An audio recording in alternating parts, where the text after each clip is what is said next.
একটা বাচ্চার আওয়াজ কিন্তু শোনা যাচ্ছে। তোমাদের বাড়িতে একটা বাচ্চা জন্ম নিতে চলেছে।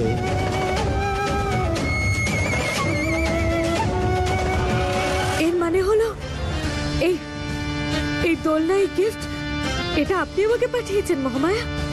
আমি কি ঠাকুমা হতে চলেছি? নাথের মুখ দেখতে চলেছি আমি? না,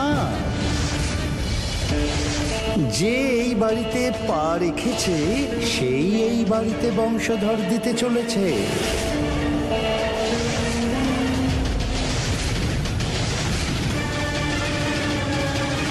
না, এটা হতে পারে না। এটা আমি কিছুতেই হতে দেব না। এটা আমি হতে দেব না।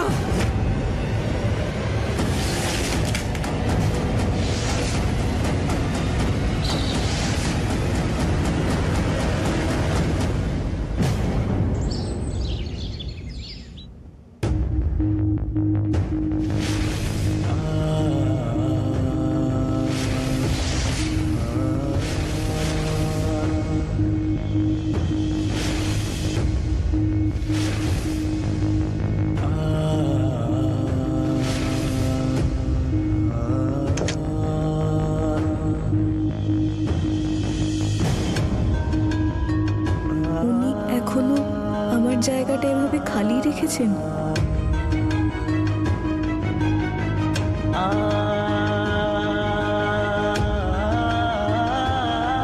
নাও তোমার জিনিসপত্রগুলো আলমারিতে রাখো। নয় শোভনবাবু, আমি এখানে শুধু এই অর্ডারটা হওয়া অবধি আছি।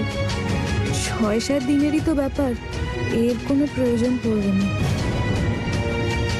আমি আপনার জিনিসগুলো ঠিক করে রেখে দিচ্ছি, আপনি পুরো জায়গাটাই ব্যবহার করতে পারেন। এর কোনো প্রয়োজন নেই, যেমনই আছে ঠিক আছে। কাজের জন্য এসেছো তো, কাজে তাহলে মন দাও। যদিও দুদিনেই ক্লায়েন্টস চলে আসবে স্যাম্পল দেখার জন্য, তাই আর কি এসব বাদ দাও, শুধু কাজে মন দাও।